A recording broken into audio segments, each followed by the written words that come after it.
Hey guys, hey sophomores. So, we are going to continue reading To Kill a Mockingbird. And look, my book is just, she's been good to me for many years, but it may be time to give up on her. I've read this book a lot. But what we're going to do this week is just read a couple of more chapters of To Kill a Mockingbird. This will probably be the last thing that we do this year. I think Mr. Meister set the last day for May 20th or something like that. I don't know. But anyway, so what we'll do, we'll finish this book over the next couple of weeks. We'll take one more quiz, and then we'll take our test. Our test is going to be an essay because here's what I want. I want you guys to try to analyze themes in this on your own and try to prove those themes. But anyway, we'll talk more about that when we get closer to it. And I believe we are on chapter 26. There's 25.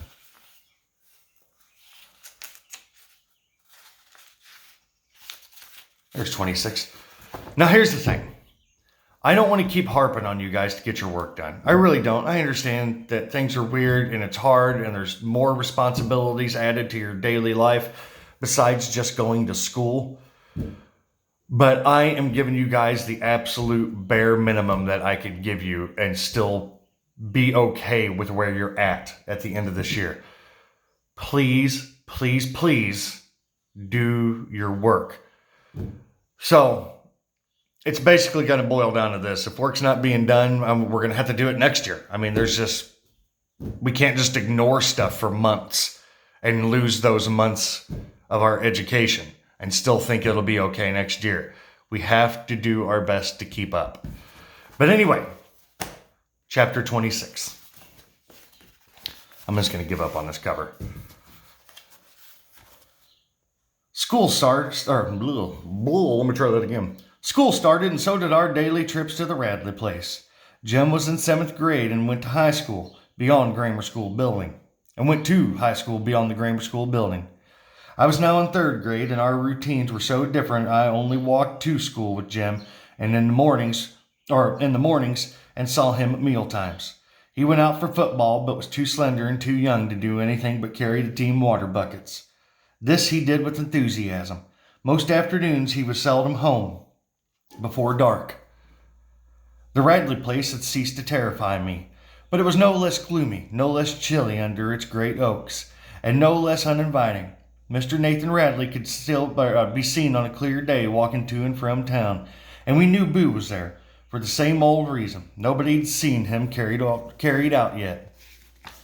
I sometimes felt a twinge of remorse when passing the old place, and ever having taken part in what must have been sheer torment for Mr. Arthur Radley. What reasonable recluse wants children peeping through his shutters, delivering greetings on the end of a fishing pole, wandering in his collards at night?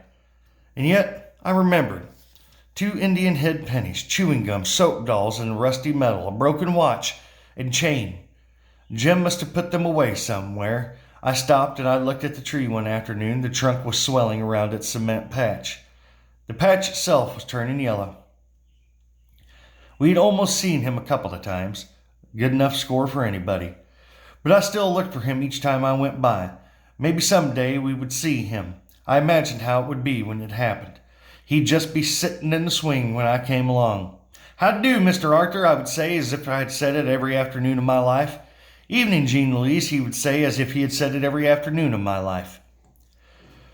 "Right pretty spell we're having, isn't it?" "Yes, sir, right pretty," I would say, and I would go on.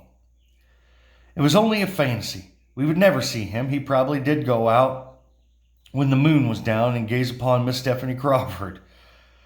I'd have picked somebody else to look at, but that was his business. He would never gaze at us. "You aren't starting out again, are you?" said Atticus one night when I expressed a stray desire just to have one good look at Boo Radley before I died. "If you are, I'll tell you right now, stop it. I'm too old to go chasing you off the Radley property. Besides, it's dangerous. You might get shot. You know Mr. Nathan shoots at every shadow he sees. even shadows that leave size 4 bare footprints. You were lucky not to be killed. I hushed then and there. At the same time, I marveled at Atticus. This was the first time he had let us know that he knew a lot more about something than we thought he knew. And it had happened years ago. Not only last summer, no, the summer before that. Time was playing tricks on me. I must remember to ask Jim. So many things had happened to us. Boo Radley was the least of our fears. Atticus said he didn't see how anything else could happen. That things had a way of settling down after enough time had passed, and people would forget that Tom Robinson's existence was ever brought to their attention. Perhaps Atticus was right, but the events of the summer hung over us like smoke in a closed room. The adults at Maycomb never discussed the case with Jim and me. It seemed that they would discussed it with their children, and their attitude must have been that neither of us could help having Atticus for a parent, so the children must be nice to us in spite of him. The children would never have thought that up for themselves. Had our classmates been left to their own devices, Jim and I would have several swift, satisfying fistfights apiece and ended the matter for good. As it was, we were compelled to hold our heads high and to be, respectively, a gentleman and a lady. In a way, it was like the era of Miss Henry Lafayette DeVos, without all her yelling. There was one odd thing, though, and I never understood. In spite of Atticus's shortcomings as a parent, people were content to re-elect him to the state legislature that year, as usual, without opposition. I came to the conclusion that people were just peculiar, and I withdrew from them and never thought about them until I was forced to. I was forced to one day in school. Once a week, we had a current events period. Each child was supposed to clip an item from the newspaper, absorb its contents, and reveal them to the class. This practice allegedly overcame a variety of evil. Standing in front of his fellows encouraged good posture and gave a child poise. Delivering a short talk made him word conscious. Learning his current events strengthened his memory. Being single... Oh, Charlie just walked in. You want to say hi, Charlie? Hey. Hey, booger. She needs some scratchings. Okay. Back to our book. That'd probably help.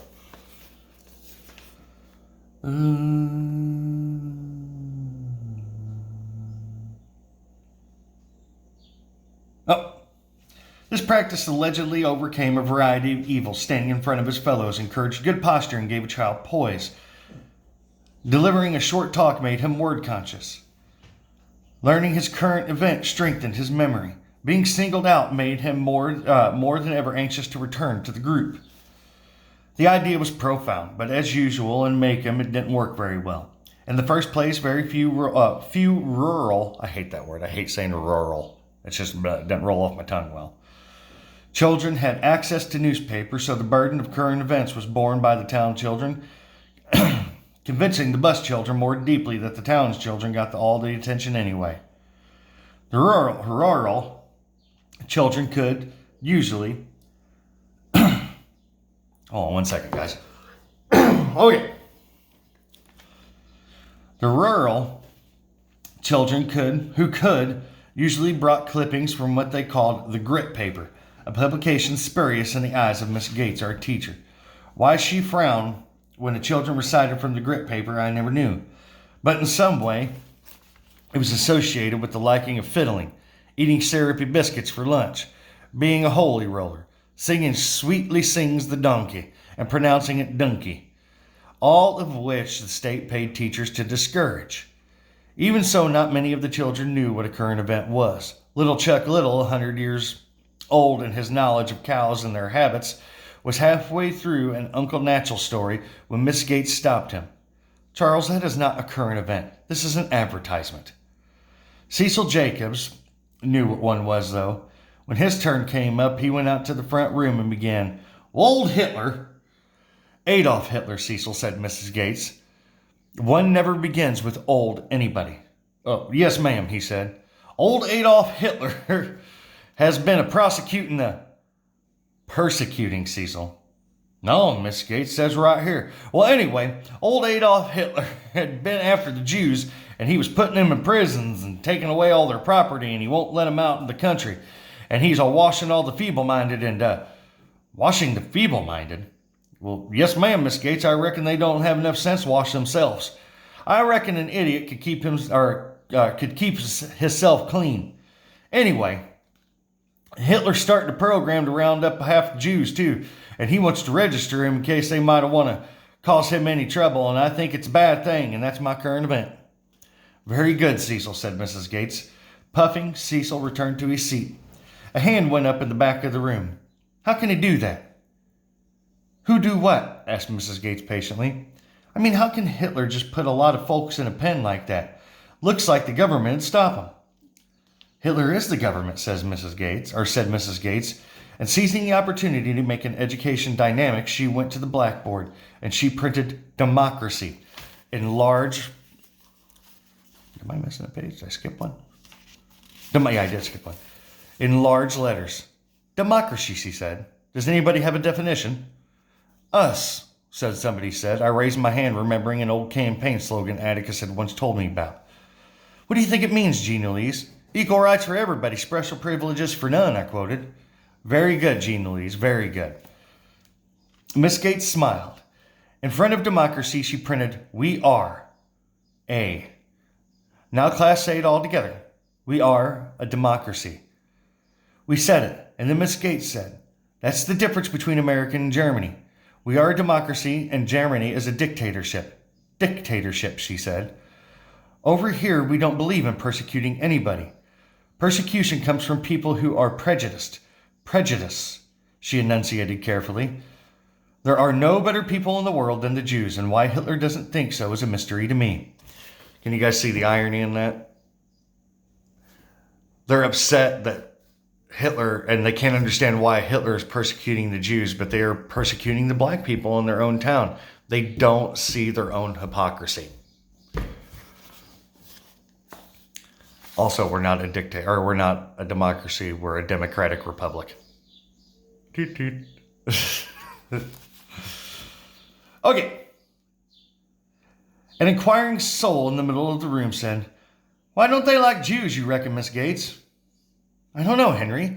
They contribute to every society they live in, and most of all, they are deeply religious people. Hitler's trying to do away with religion, so maybe he doesn't like them for that reason. Cecil spoke up. Well, I don't know for certain, he said. They're supposed to change money or something. But there ain't no reason to persecute them. They're white, ain't they? And Cecil just pointed something else out. Why are we persecuting them? They're white.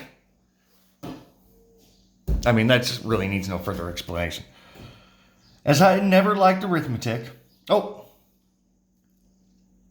Mrs. Gates said, When you get to high school, Cecil, you'll learn that Jews have been persecuted since the beginning of history, even driven out of their own country.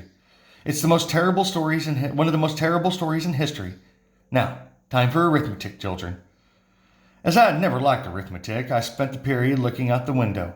The only time I ever saw Atticus scowl was when Elmer Davis would give us the latest on Hitler. Atticus would snap off the radio and say, I asked him once why he was so impatient with Hitler, and Atticus said, Because he's a maniac. This would not do, I mused, as the class proceeded with its sums. One maniac's and millions of German folks. Looked to me like they'd shut Hitler in a pen instead of letting him shut them up. There was something else wrong. I would ask my father about it. I did, and he said he could not possibly answer my question because he didn't know the answer. But it's okay to hate Hitler? It is not, he said. It's not okay to hate anybody. Atticus, there's something I don't understand. Miss Gates said it was awful what Hitler doing like he does. But she got real red in the face about it. Well, I would think she would. But, yes. Nothing, sir. I went away not sure if I could explain to Atticus what was on my mind. Not sure that I could clarify what was only a feeling. Perhaps Jim could provide an answer. Jim understood school things better than Atticus. Jim was worn out from the day's water carrying. There were at least 12 banana peels on the floor by his bed surrounding an empty milk bottle. "What you stuffing for?" I asked. "Coach says if I gain 25 pounds by year after next I could play," he said. "This is the quickest way." "Well, if you throw it all up, Jim. If you don't throw it all up, Jim, I want to ask you something." "Shoot." He put his book down and stretched his legs. "Miss Gates is a nice lady, ain't she?" "Well, sure," said Jim. "I liked her when I was in her room. She hates Hitler a lot." "What's wrong with that?" "Well, she went on today about how bad it was treating the Jews like that." "Jim, it's not right to persecute anybody, is it? I mean to have mean thoughts about anybody. Even, is it?" "Well, gracious knows, Scout. What's eating at you?" "Well, coming out of the courthouse that night Mrs. Gates was... She was going down the steps in front of us. You must not have seen it. She was talking with Miss Stephanie Crawford. I heard her say it's about time somebody taught them a lesson. They were getting way above themselves. And the next thing they think they could do is marry us." "Jim, how can you hate Hitler so bad and then turn around and be ugly about folks right at home?" Jim was suddenly furious. He leaped off the bed and grabbed me by the collar and shook me. "I never want to hear about that courthouse again. Ever. Ever. You hear me? You hear me? Don't you ever say one word to me about it again. You hear? Now go on." I was too surprised to cry. I crept from Jim's room and shut the door softly, lest undue noise set him off again. Suddenly tired, I wanted Atticus. He was in the living room, and I went to him and tried to get in his lap. Atticus smiled. "You're getting so big now, I'll just have to hold part of you." He held me close. "Scout," he said softly, "don't let Jim get you down. He's having a rough time these days. I heard you back there." Atticus said that Jim was trying hard to forget something, but what he was really doing was storing it away for a while until enough time passed, and then he would be able to think about it and sort things out. And when he was able to think about it, Jim would be himself again. How long is 27? Now let's read 27 too. We've got nothing to lose. Things did settle down after a fashion, as Atticus said they would. By the middle of October, only 2 small things out of the ordinary happened to make him citizens. No, there were 3 things, and they did not directly concern us. Well, the Finches, but in a way they did.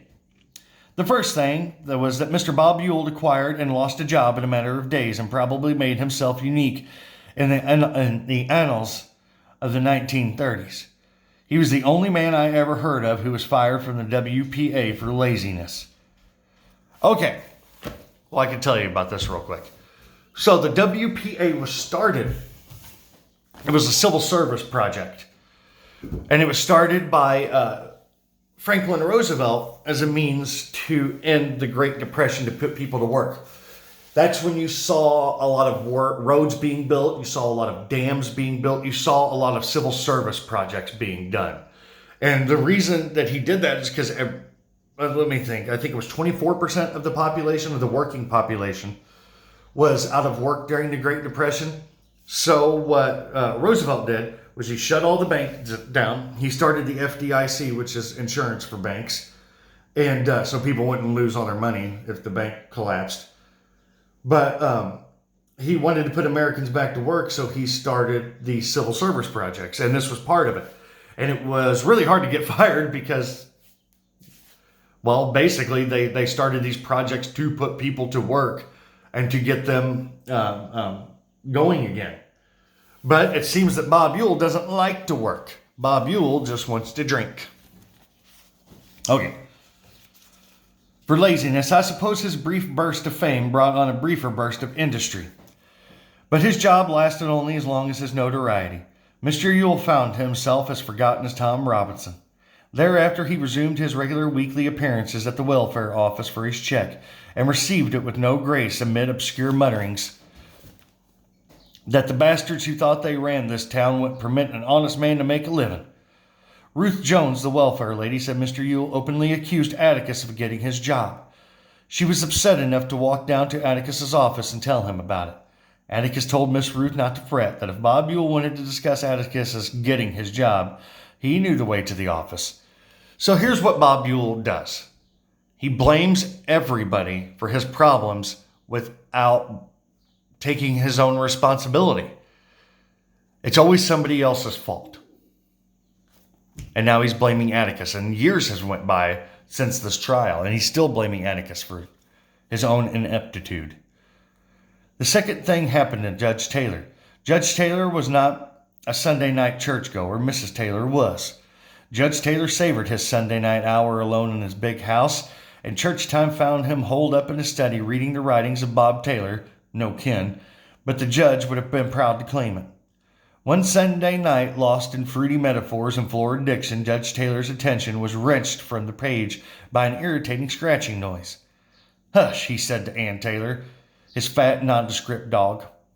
I love when people give dogs human names. Ann.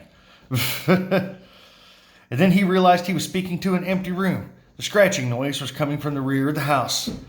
Judge Taylor... Oh, I about fell right there. Judge Taylor clumped to the back of the porch and let Ann out and found the screen door swinging open. A shadow in the corner of the house caught his eyes, and that's all he saw of his visitor. Mrs. Taylor came home from church to find her husband in his chair, lost in his writings of Bob... Now I'm dropping stuff. Lost in his writings of Bob Taylor with the shotgun across his lap. The third thing that happened was to Helen Robinson, Tom's widow. If Mr. Ewell was forgotten as Tom Robinson was as forgotten as Boo Radley. But Tom was not forgotten by his employer, Mr. Link Dees. Mr. Link Dees made a job for Helen. He didn't really need her, but he said he felt right bad about the way things turned out. I never knew who took care of her children while Helen was away. Calpurnia said it was hard on Helen because she had to walk nearly a mile out of her way to avoid the Ewells, who, according to Helen, chunked at her. The first time she tried to use the public road. Mr. Link Dees eventually received the impression that Helen was coming to work each morning from the wrong direction, and dragged the reason out of her. "Just let it be, Mr. Link, please, sir," Helen begged. "The hell I will," said Mr. Link. He told her to come to his store that afternoon before she left. She did, and Mr. Link closed his store, put his hat firmly on his head, and walked Helen home. He walked her the short way, by the Ewells. On his back, Mr. Link stopped at the crazy gate. "Ewell," he called. "I say, Ewell." The windows normally packed for children were empty. I know every last one of you's a-laying in there on the floor. Now hear me, Bob Ewell. If I hear one more peep out of my girl Helen about not being able to walk this road, I'll have you in jail before sundown. Mr. Link spat in the dust and walked home. Helen went to work the next morning and used the public road. Nobody chunked at her. But when she was a few yards beyond the Ewell house, she looked around and saw Mr. Ewell walking behind her. She turned and walked on, and Mr. Ewell kept the same distance behind her until she reached Mr. Link Dees' house. All the way to the house, Helen said she heard a soft voice behind her, crooning foul words. Thoroughly frightened, she telephoned Mr. Link at his store, which was not too far from his house. And Mr. Link came out of the store and he saw Ewell leaning on the fence. Mr. Ewell said, "Don't you look at me, Link Ewell, like I was dirt, Link Dees like I was dirt. I ain't jumped your... The first thing you could do, Ewell, is get your stinking carcass off my property. You leaning on it and I can't afford fresh paint for it. Second thing you could do is stay away from my cook or I'll have you up for assault. Well, I ain't touched her, Link Dees, and I ain't about to go with no N-word. You don't have to touch her. All you have to do is make her afraid. And if assault ain't enough to keep you locked up for a while, I'll get you on the ladies' law. So get out of my sight. If you don't think I mean it, just bother that girl again." Mr. Ewell evidently thought he did mean it, for Helen reported no further trouble. "I don't like it, Atticus. I don't like it at all," was all Aunt Alexandra's assessment of the events. "That man seems to have a permanent running grudge against everybody connected with that case. I know how that kind are about paying off grudges. But I don't understand is why he should harbor one. He had his way in court, didn't he?" "I think I understand," said Atticus. "It might be because he knows in his heart that very few people in Macomb really believed mail as yarns. He thought he'd be a hero, but all he got for his pain was Was okay, we'll convict this Negro, but get back to your dump. He's had his fling with about everybody now, so he ought to be satisfied. He'll settle down when the weather changes. But why should he burgle John Taylor's house? He obviously didn't know John was home, and he wouldn't have tried. Sorry, my nose itches. Or he wouldn't have tried. Now I lost my space. Okay. Only lights John has on Sunday nights are on the front porch and back in his den. You don't know if Bobby will cut that screen. You don't know who did it, said Atticus. But I guess I proved him a liar, and that made him look like a fool. But John made him look like a fool. All the time that Yule was on the stand, I couldn't dare look at John and keep a straight face. John looked at him as if he were a three-legged chicken or a square egg. Don't tell me judges don't try prejudiced juries, Atticus chuckled. By the end of October, our lives had become a familiar routine of school, play, and study. Jem seemed to have put out of his mind whatever it was he wanted to forget, and our classmates mercifully let us forget our father's eccentricities. When I asked Atticus was so amused I was rather annoyed, but he said he wasn't laughing at me. He said, "You tell Cecil I'm about as radical as Cotton Tom Heflin." Aunt Alexandra was thriving. Miss Monty must have silenced the whole ministry society at one blow, for Auntie again ruled that roost. Her refreshments grew even more delicious. And I learned more about the poor Moranis' social life from listening to Mrs. Merriweather. They had so little sense of family that the whole tribe was one big family. A child had as many fathers as there were men in the community, and as many mothers as there were women. J. Grimes Everett was doing his utmost to change the state of affairs, and desperately needed our prayers. Okay, here's why this is funny. It's the old saying, it takes a village to raise a child. And that's what these guys are doing. And they're like, oh, that's different from our culture, so it's wrong. And we have to fix this. So everybody in the community respecting and helping each other, they didn't like that. Macomb was itself again, precisely the same as it was last year and the year before that, with only two minor changes. Firstly, people had moved from their store windows and automobiles the stickers that said, NRA, we do our part. I asked Atticus why, and he said it was because the National Recovery Act was dead. And I asked who killed it, and he said 9 old men. He's talking about the Supreme Court. The second change in Macomb since last year was not one of national significance. Until then, Halloween in Macomb was completely unorganized. Until then, Halloween was a completely Let me try this again. Until then, Halloween in Macomb was completely I give up. It was an unorganized affair. Each child did what he wanted to do with assistance from other children if there were anything to be moved, such as placing a light buggy on top of a livery stable. But parents thought it went too far last year when the piece of Mrs. Tootie and Miss Fruity was shattered. Mrs. Tootie and Miss Fruity and Fruity Barber were maiden ladies, sisters, who lived together in the only Macomb residence boasting a cellar. The Barber ladies were rumored to be Republicans, having migrated from Clanton, Alabama in 1911. Their ways were strange to us, and why they wanted a cellar nobody knew. But they wanted one, and they dug one, and they spent the rest of their lives chastising generations of children out of it. Mrs. Tootie and Fruity, their names were Sarah and Frances, aside from their Yankee ways, were both deaf. Miss Tootie denied it and lived in a world of silence, but Miss Fruity, not about to miss anything, employed an ear trumpet so enormous that Jim declared it was a loudspeaker from one of those dog Victrolas.